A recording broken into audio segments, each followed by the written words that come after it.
First, I want to support the amendment. Minister, we talked about taxes yesterday and carbon taxes indeed. There is no choice for a farmer in a field at the moment in Ireland, whether we like it or whether we don't. There is no biodiesel tractor with electric or whatever. Yes, we are hearing there are some, but you'd nearly want to sell your farm to buy it in America and some other countries. They're like 250,000. So let's get real in this. That at the moment there isn't the alternative. As been pointed out by Deputy Doherty and indeed the two deputies here beside me, the beef and sheep sector are on its knees. And on top of that, 78 to 80% of all farm work is done by contractors for the farmer because it's silage. And to make it worse, the carbon tax, you're bringing it in the 1st of May, the very day that they'll start going out with silage harvesters, for anyone that understands agriculture. So I want to just support Deputy Naughton's amendment. Thank you, Deputies. And as I was saying, this refers to a report on reducing the impact of carbon tax on agricultural production in light of the fact that there are no viable low-carbon alternatives available to farmers in the views of the Deputy. It is important to note that the vast majority of greenhouse emissions from the agricultural sector, which are methane, are not subject to carbon taxation. The main agricultural exposure to carbon tax comes from the fuel inputs primarily through the use of marked gas oil, which is subject to a low excise rate of 10.2 cents per litre. The increase in carbon tax will bring this rate to 11.8 cents per litre. The increase will apply, as has been said, from the 1st of May. However, the excise rate on marked gas oil does compare very favourably to the excise rate applied to auto diesel, which is 49.49 cents per litre. And as Deputy Naughton did acknowledge, when my predecessor increased carbon tax in Budget 2012, he made provision for a double income tax relief for farmers to compensate for the increase, and the relief continues to apply. Now, I think Deputy Naughton and Deputy McGrath made the point there regarding farmers who are on such low income that they therefore do not pay any income tax, and because they don't pay any income tax, they therefore wouldn't be in a position to qualify for that relief. I hope, though, they would be in a position where their combined total income, assuming they have a degree of income from other forms of work, that would then mean that they can, just let me finish off my sentence, which means then that they are in a position to claim the relief. For those farmers for those citizens who are farmers whose only income is from farming, and that income is below the threshold for claiming the relief, then it is the case that this will mean then that they won't be able to claim the relief that we have in place for the agricultural sector. But the very reason why we have the relief in place in the first place is to try to offer a degree of relief to those who work in farming for whom change in carbon and pricing does have an effect. As I said last night in the debate that we have on this issue, I do acknowledge that it is a very different matter trying to find different transport alternatives if you have lots of public transport options at the end of your road. And I absolutely understand that this is not the case for some of the constituents that the three deputies are referring to. I acknowledge that. But I still believe on balance that if we don't begin to change carbon pricing and then use the proceeds of that back to reinvest in things that the deputies want to see happen, we're not going to make the change in our economy, in our society that we want. And like Deputy Naughton, you were referring to last night to things that you want to see happen within your own community to respond back to huge change that's underway. The change in carbon pricing is funding these alternatives. So we are using the revenue that comes out of the higher level of carbon pricing to fund the things that you are looking for. And I have given a commitment that I do not see this tax in the same way as we see other taxes, that any of the increased revenue has to be used to be recycled back into communities and citizens that are affected by the change. And it's for all of those reasons, while I understand the issues that the deputies are raising, that I'm not in a position to accept the amendment.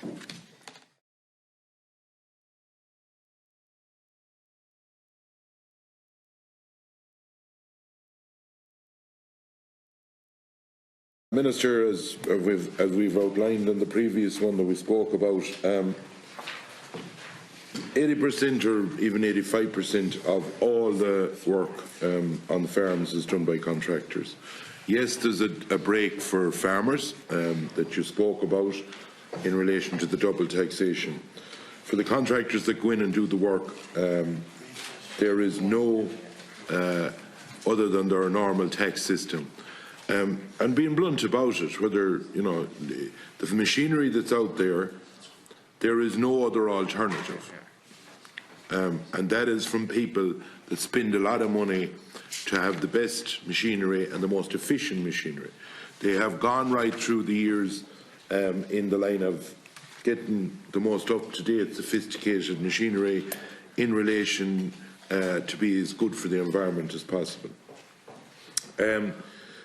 You stated as well that yesterday evening when we were talking about carbon that it wouldn't be workable for what we were on about yesterday evening. Well, this one is workable for the simple reason you can have a definition of an agricultural contractor.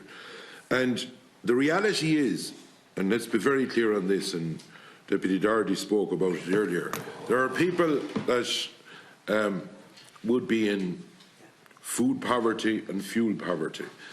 And the contractors will have to hand this on to the farming community. Bear in mind that the beef sector is on its knees at the moment. Bear in mind that the sheep sector is struggling very badly. We are trying to encourage youngsters to stay on farms, and yes, there is incentives there. But we have gone down a road now, and if you keep going down the road that you're on, of €80 or €80 per tonne of carbon, it will leave the price of work undoable in this country for the agricultural community with what's out of it. Simple as that. There's no beating around the bush. And what I am saying is that for this sector, and bear in mind that the evening of the budget, the Minister for Agriculture said that the carbon tax does not affect agriculture. It's written in every media outlet there.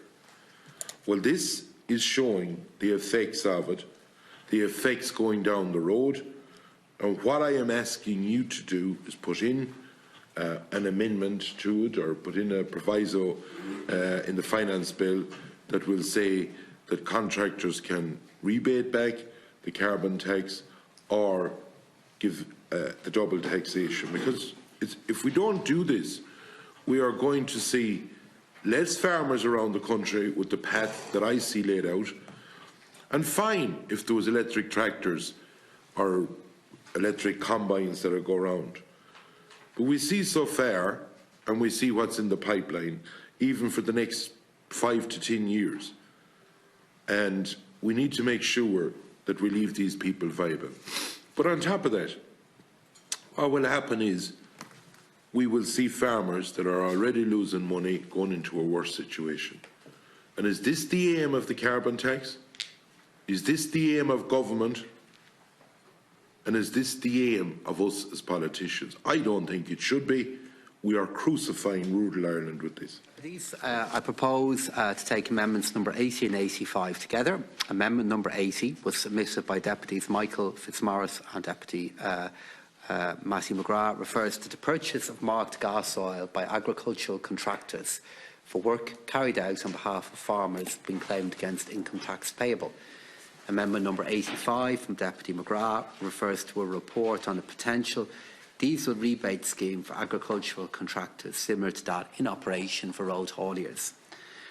Marked gas oil used by agricultural contractors is already subject to an exceptionally low rate of mineral oil tax, much lower than that applied to auto diesel.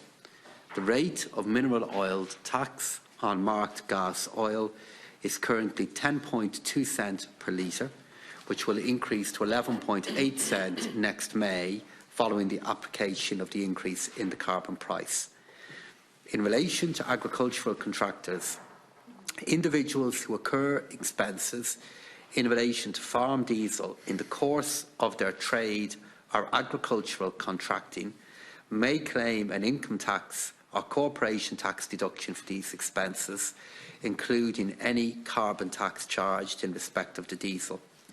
Deputies Fitzmaurice and McGrath are alluding to the existing additional tax measure for farmers, which was introduced in Budget 2012 to compensate for carbon tax increases at the time. The statutory basis for this tax relief is Section 664A of the Taxes Consolidation Act of 1997. It's available to individuals and companies that carry on the trade of farming and are entitled to claim an income tax or corporate tax deduction in respect of farm diesel. Agricultural contractors are not entitled to this relief as they are not carrying on a trade of farming. And this is because farming, which is defined in Section 654 of the Taxes Consolidation Act of 1997, requires the occupation of farmland, and agricultural contracting does not involve the occupation of farmland. The measure is specifically targeted at the farming sector to address the very particular problems faced by family farms.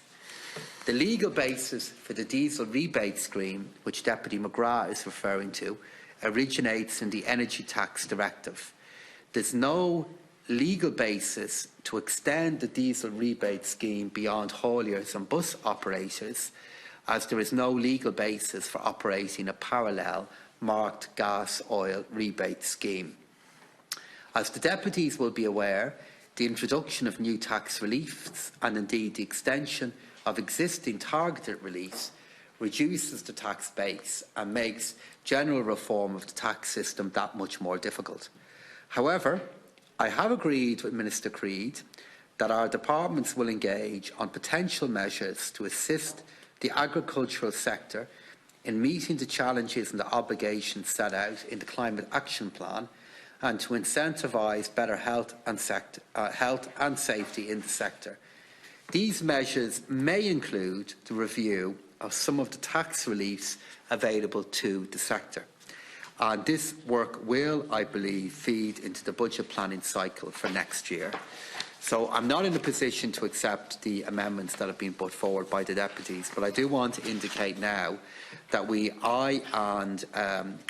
I will be carrying out and working with Minister Creed to look at potential measures and areas that we need to examine to see how we can support the agricultural sector in meeting the challenges and obligations that it has under the Climate Action Plan. And this process will offer a way of at least debating the issues that have been raised by the three deputies. Thank you, Minister. First of all, let's be clear on the first thing we're doing before we go bringing in measures to help farmers. We are crucifying them with more costs. That's the first thing. Second of all, you talked about agricultural contractors and farmland. Where do they do the work in agricultural contractor? If you're cutting silage, it's in a field. That's farmland. If you're ploughing, it's in a field. If you're sowing tillage, it's in a field. Every part of an agriculture, the term agricultural contractor, is farmland. It's different if you're a civils contractor, you're on a road or you're on buildings.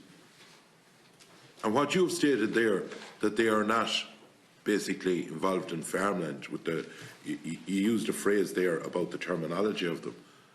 Every part of an agricultural contractor, from A to Z, whether you're spreading slurry, whether you're cutting silage, whether you're baling, whether you're sowing tillage, every single piece of it is involved in agricultural land.